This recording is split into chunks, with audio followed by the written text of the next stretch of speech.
told that Harry is basically retreating into paranoia, severe depression, anxiety, that he's been crying over this. I think this was the plan all along.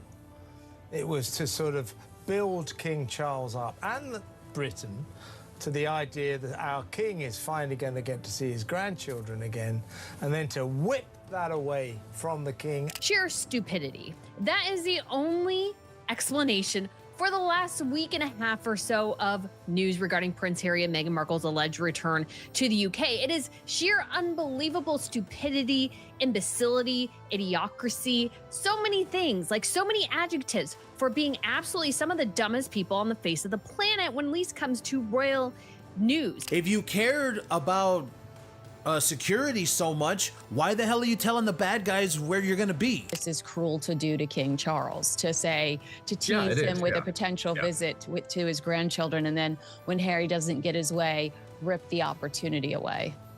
Yeah, all of the above, all of the things that you said, Kinsey. It's a tool that he's using to try and leverage getting that security. I've been told that Harry in tears, like his voice breaking when he's been speaking to people on the phone. King Charles waited 4 years to set eyes on his grandchildren. He cleared his entire schedule. He offered them a home within royal grounds. Then, in fewer than 48 hours, the whole thing collapsed. And what surfaced afterward had even his closest supporters questioning everything they thought they knew. And then on Friday, just a couple of days ago, so Friday, June 27th, we got an itinerary for them. What event Meghan was supposed to be at.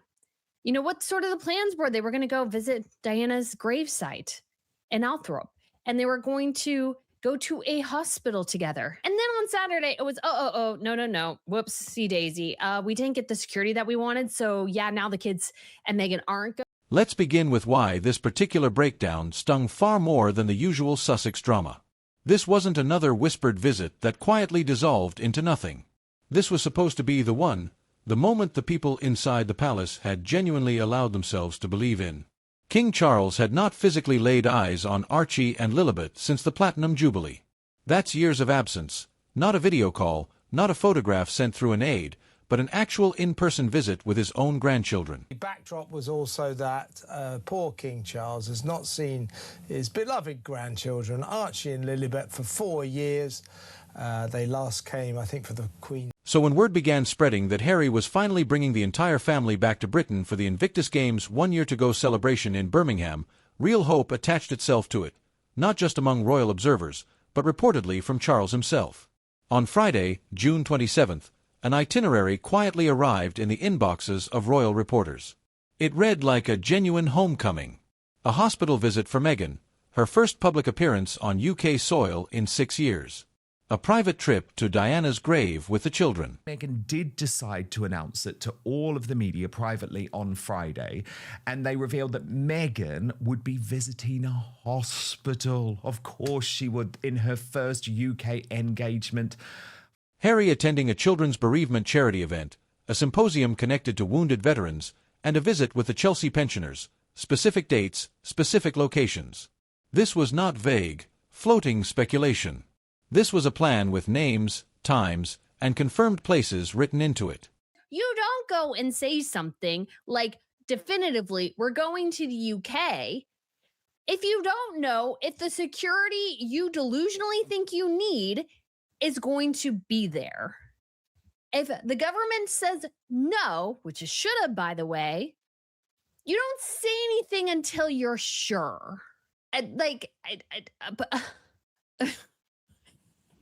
if you're just going to, I think some people think Harry and Meghan just enjoyed the... For roughly 24 hours, it appeared entirely real.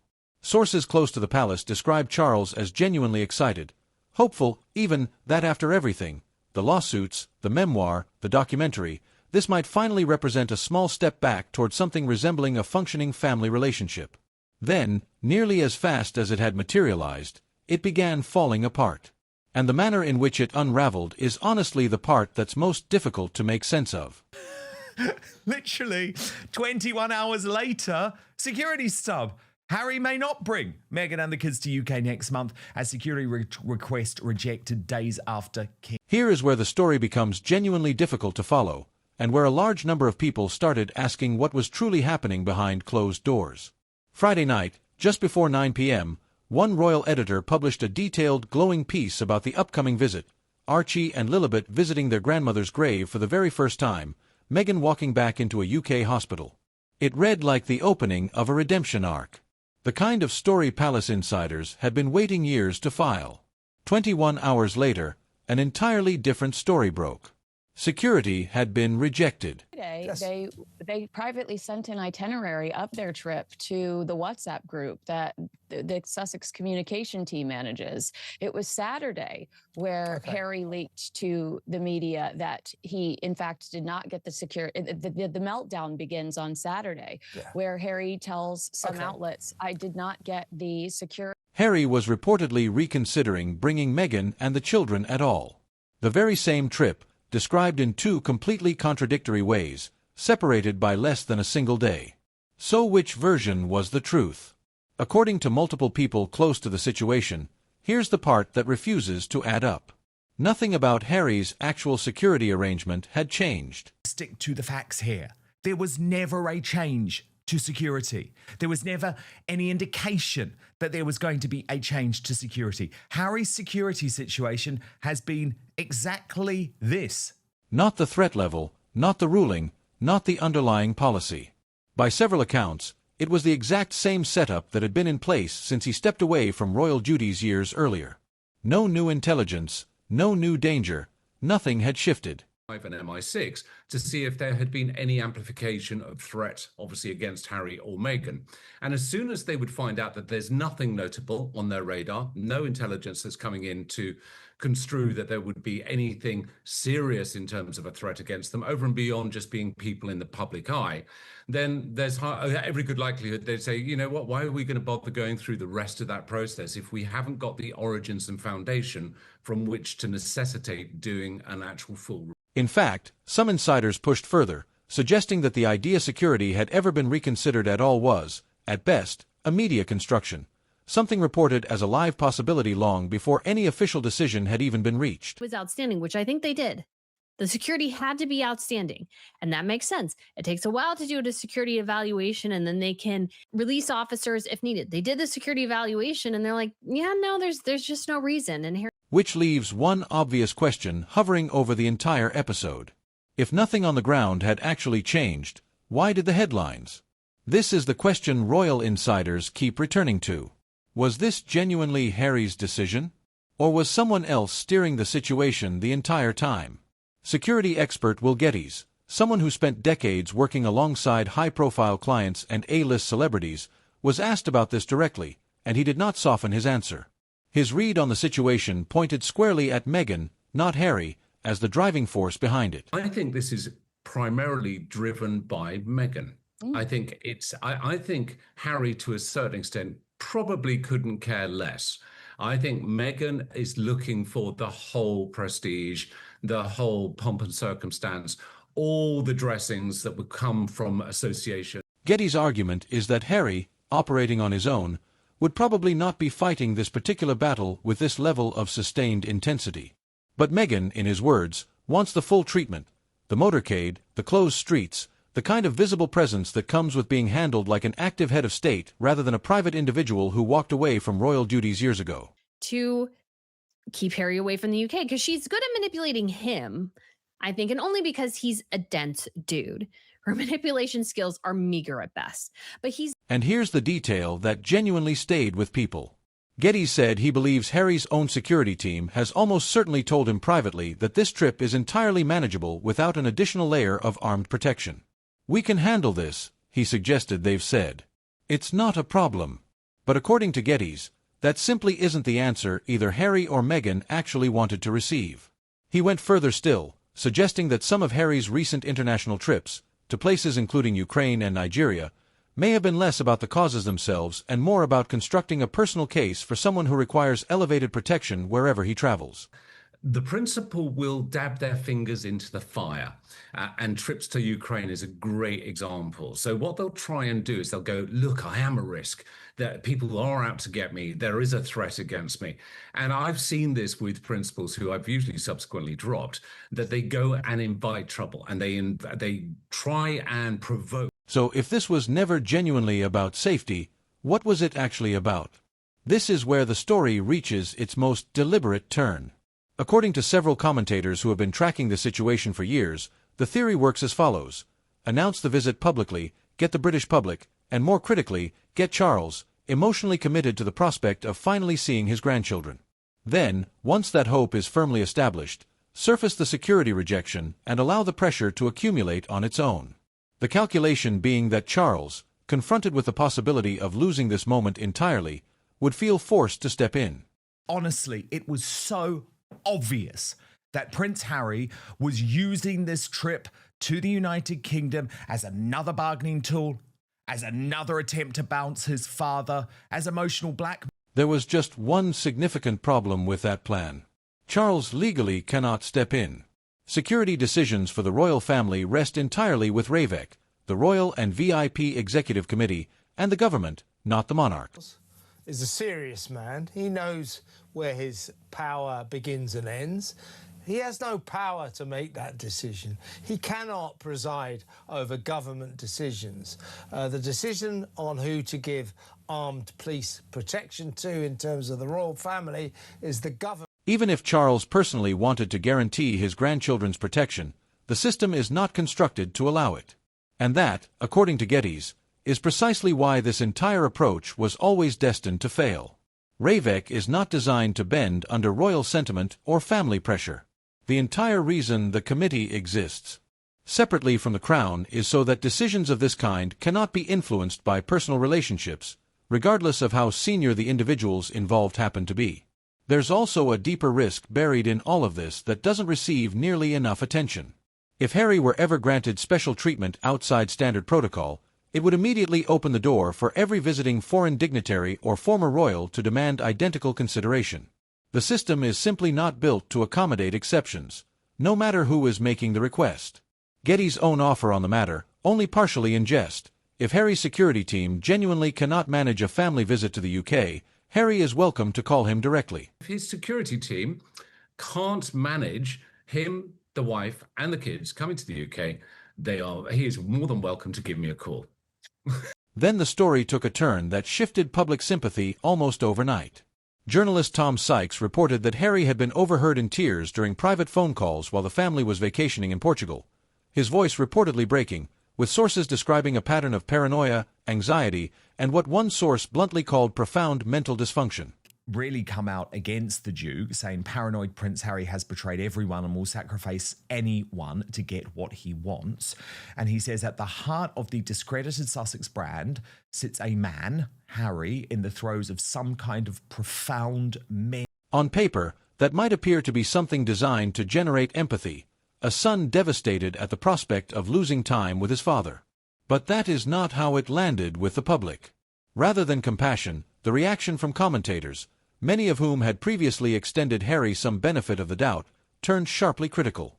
Words like paranoid, delusional, and even comparisons to a child having a tantrum began appearing across multiple outlets within the very same news cycle. You're going to start throwing your toys out the pram and behaving like a spoiled brat, which is ultimately what he's doing, then they're going to be somewhat resistant to not going above and beyond in terms of facilitation.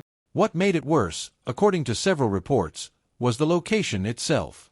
The family was reportedly staying near a luxury resort, which raised immediate questions about how someone supposedly in crisis over safety concerns was vacationing comfortably just a short flight from the country he claimed was too dangerous to enter. They're at that luxury resort that Jack Brooksbank's managers, and where they're said to have purchased a property. But it was in People magazine, which, as we know, is the sort of school magazine of the Sussexes, where they put all their notices. So they are in Portugal.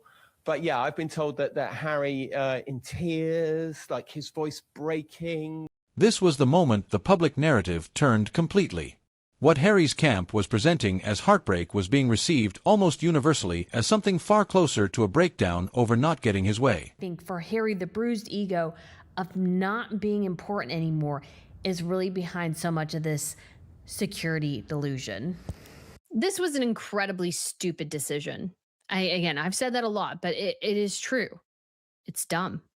They look like imbeciles. Just as the story seemed to have reached peak chaos, it got messier still. Reports began circulating that Harry had quietly accepted an offer to stay at a royal residence during the visit, which, on its surface, sounded like a genuine gesture of goodwill. King has reportedly offered accommodation at a royal residence, and I've heard that before, like in years past, that the king has offered Harry a place to stay and Harry's denied it. So I'm not too surprised by this. I think there's additional outrage because Meghan's in the loop, and people don't want her to fall back into a princess moment where she feels like she's back in the fold because she's under a royal roof. But from a security standpoint, does staying inside a royal estate significantly reduce risk? I mean, I think that's how can you complain about security when you've got armed guards outside? A signal that things were perhaps actually being resolved behind the scenes. Except Buckingham Palace's own correspondent, Rebecca English, shut that claim down almost immediately. Of course, writes on behalf of Buckingham Palace as the head of the Royal Rota, said that after a week of claim, counterclaim, reverse ferreting and suggestions about what individuals may think, as regards reports Prince Harry has accepted an offer of accommodation on the royal estate, no such overture is understood to have been received by the... Her statement left absolutely no room for interpretation. No such offer was understood to have been received by the royal household at all, not under discussion, not being finalized, a direct and unambiguous denial. So now there were two entirely different versions of the same events, one coming from sources aligned with the Sussexes, and one coming directly from the palace itself. His role in this as well, and they can't control what Harry and Meghan do. Of course they cannot. But I think, again, that their lack of being able to manage the narrative, manage Harry and Meghan in many ways, and shut things down if things either aren't true or if it's in the middle of a negotiation, something like that. The palace is just constantly letting these things churn, and it does. Both versions cannot be true. And once that contradiction became public, the specific details almost ceased to matter. What mattered was that once again, nobody could agree on what was actually taking place. That loss of credibility proved more damaging than any individual claim either side had made. So as Brittany of the Royal News Network put it, being part of Harry and Meghan's PR team must be absolute hell. The series of absolute blunders over their just... If you want to watch a narrative collapse in real time, this is the section of the story to study closely. One royal correspondent attempted to argue that it was unusual for Harry and Meghan's children to receive less security coverage than Taylor Swift does when she performs in the UK. One of them is Chris Shipp, who is the royal editor for Woke ITV News, and he has actually been community noted on X over this. So he posted the arguments over Prince Harry's UK security rumble on. Now Harry considering not bringing Meghan and children with him to UK next week after being told he will get nothing more than the police phone number for a liaison officer. Whatever your view of Harry and Meghan and their decision to leave the royal family, it seems bizarre that King Charles's son and grandchildren, who are 5th, 6th and 7th in line to the British throne, get zero public security, but Taylor Swift does when she is in. On the surface, it sounds like a reasonable comparison. It didn't survive contact with the actual facts for very long. Within hours, that claim had a public fact check attached directly beneath it. The reality, according to that correction, Swift's instance of police protection came in response to a specific and credible terror threat connected to a stadium holding tens of thousands of people, the same category of elevated threat that had been linked to the Manchester Arena attack years before. Different situations, the security for Taylor's events were the result of terrorist threats against her concerts. That's why they did it. That's why they moved some of her concerts that I think were originally supposed to be in Austria to London because of threats. And so when you are gathering 100,000 people in a stadium for a concert, and of course with the history of the Manchester terrorist attack against an Ariana Grande concert, the government has a right to be concerned about a situation like that. It was not blanket celebrity treatment. It was a direct operational response to an active, identified danger, and several senior government officials were reportedly present that evening as well. Is a fantastic comparable example, because obviously the Manchester Arena bombing in 2017 by Salman Abedi was a horrific attack against, not against Taylor necessarily, but against her audience. And many, many children died in that horrific suicide attack. So when we look at Harry... Compare that to Harry's situation, a private citizen traveling with his own privately funded security team, with no new intelligence pointing to any specific threat directed at him. I hate to tell him this, but he's constitutionally irrelevant, and so are his children. And as time marches on, and this happens in every single royal family, as time marches on, Harry will get more and more and more irrelevant, and so will his children. Not remotely comparable. And the public response made that unmistakably clear almost instantly. While all of this was unfolding, the leaks, the denials, the contradicting headlines, something else was happening almost entirely beneath the radar. Catherine, the Princess of Wales, had quietly taken on the National Three Peaks Challenge.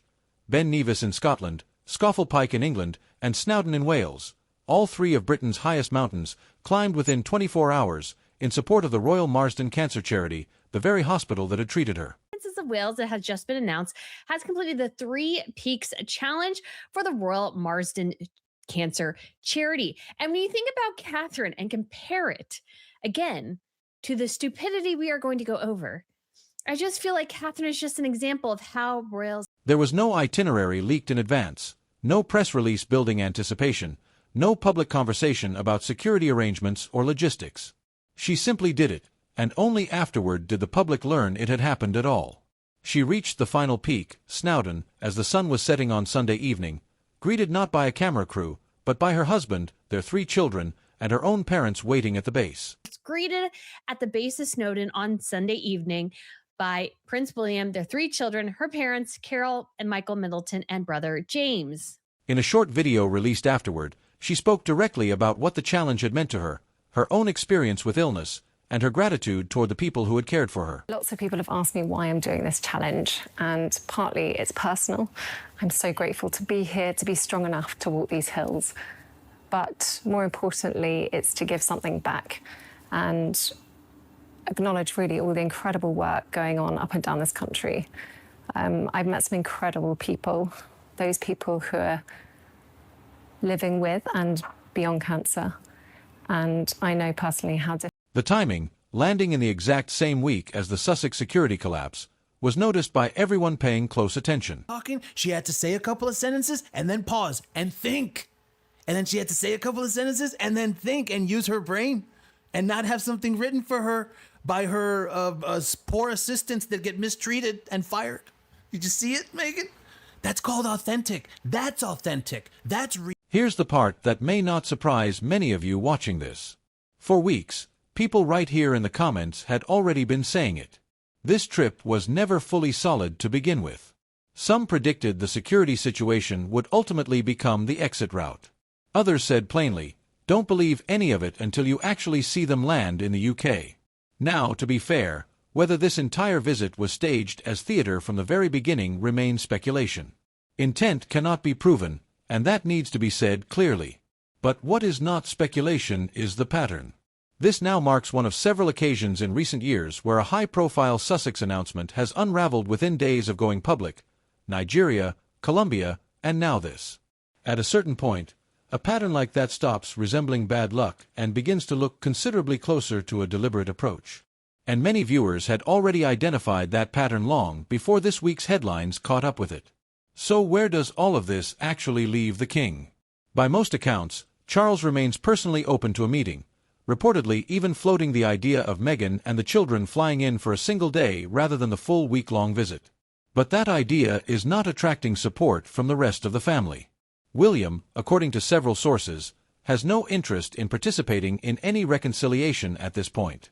Camilla, by most accounts, even less so, which leaves Charles caught in an almost impossible position. A father who genuinely wants time with his grandchildren, surrounded by people close to him who feel this entire situation has already cost the family far more than it should have. Doesn't miss Prince Harry. The king does not recognize this Prince Harry. You know, the king is not going to bend over backwards because he doesn't even know who this new person is that has developed over the last few years, capable of writing such a hateful book, capable of participating in a docuseries which accuses the royal family of racism, years of racism, you know, and all of the chaos that they've stirred in the last few years. Whether he extends an olive branch once more or finally decides enough is enough could end up defining the next chapter of this entire story more than anything Harry or Meghan do next. So that is exactly where things stand right now. But this story is nowhere near its conclusion, and there is more here you need to see. Check out the videos on screen for the rest of the picture.